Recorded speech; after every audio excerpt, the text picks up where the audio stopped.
Hello friends. आज एक बहुत ही अच्छी टीडीएल के बारे में बात कर रहे हैं। वो टीडीएल है कि हम परचेज की एंट्री करते हैं या सेल्स की एंट्री करते हैं। तो कई बार क्या होता है कि हमें स्टॉक आइटम की स्टैंडर्ड प्राइस या स्टैंडर्ड कॉस्ट या एमआरपी को हाथों हाथ अपडेट करने के लिए फंक्शन चाहिए होता है कि भाई हम वहां पे डालें एमआरपी रेट या स्टॉक आइटम की स्टैंडर्ड प्राइस या स्टॉक आइटम की कॉस्ट प्राइस, वो ऑटोमेटिकली उस स्टॉक आइटम के मास्टर में अपडेट हो जाए। और अगर कोई अपडेट हुई हुई है प्राइस, तो उसके ऊपर अगर हम उसको चेंज करें तो वो वहीं पे चेंज हो जाए। अब इसके लिए हमने एक टीडीएल बनाया है। इसकी सबसे बड़ी खास बात ये है कि इस टीडीएल में जब आप अपडेट करते हो प्राइस, तो automatic on the spot he update हो जाती है मास्टर के अंदर। आपको मास्टर में जाके अपडेट करने की जरूरत नहीं है।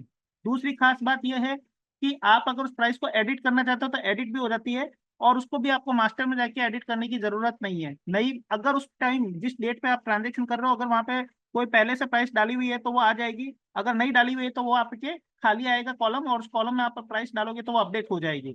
तो देखिए, इसके लिए हमने टीडीएल को लोड कर दिया है। टीडीएल लोड करने के बाद में आपको वाउचर टाइप में जाना है। जैसे मैं परचेज और सेल्स दोनों में चाहता हूँ, तो मान लो मैंने परचेज के अंदर ये ऑप्शन है, state automatic MRP standard cost and standard price, इसे मैंने यस कर दिया।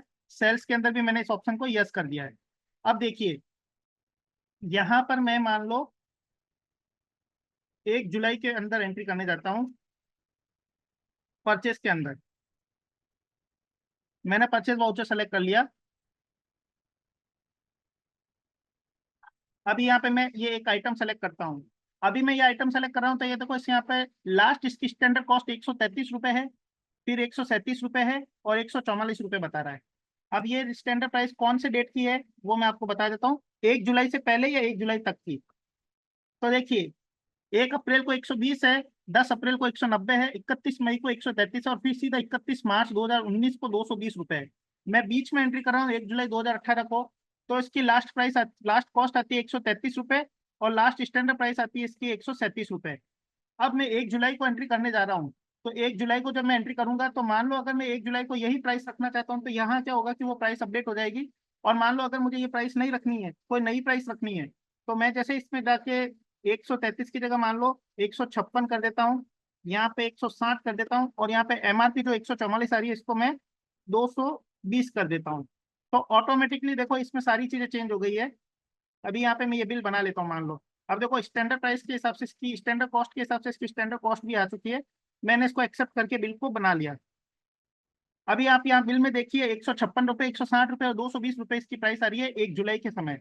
बीच में 1 जुलाई को कोई प्राइस नहीं थी। अभी देखना, यहाँ पे 1 जुलाई को प्राइस इंसर्ट हो चुकी है, और यहाँ पे 133 रुपये और यहाँ पे 160 रुपये आ चुकी है। इसके बाद में अगर आप इसकी एमआरपी प्राइस पे भी जाते हो, तो एमआरपी प्राइस भी अगर आप देखोगे तो देखना, इसकी एमआरपी प्राइस यहाँ पे डिटेल्स के अंदर 1 जुलाई को प्राइस यहाँ पे 220 रुपये इंसर्ट हो चुकी है। अब मान लो मैं इस बिल को एडिट करता हूँ, इस बिल को मैं एडिट करता हूँ, और एडिट करने के दौरान मुझे लगता है कि इस बिल के अंदर ये जो प्राइस थी वो मैंने गलत डाली, मुझे दूसरी प्राइस डालनी है। यहाँ पे मान लो मुझे एक 210 करनी है, यहाँ पे 250 करनी है, और यहाँ 280 करनी है। तो मैंने ये प्राइस चेंज कर दी।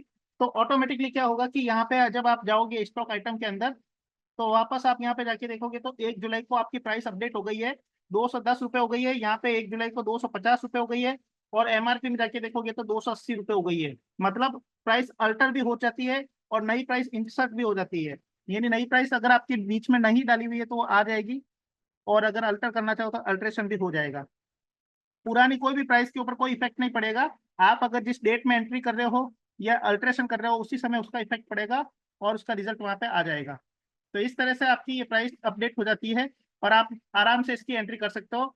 और जो प्राइस अपडेट करते हो उसके हिसाब से आपकी स्टैंडर्ड प्राइस और कॉस्ट प्राइस आपकी रेट वाले कॉलम में भी आ जाती है। तो इस तरह से हम अलग अलग मास्टर्स में जाके स्टॉक स्टॉक आइटम के मास्टर में जाके एक एक हर बार प्राइस अलग अलग अपडेट करने की जरूरत नहीं है। हम एंट्री के दौरान ही प्राइस अपडेट कर सकते हैं।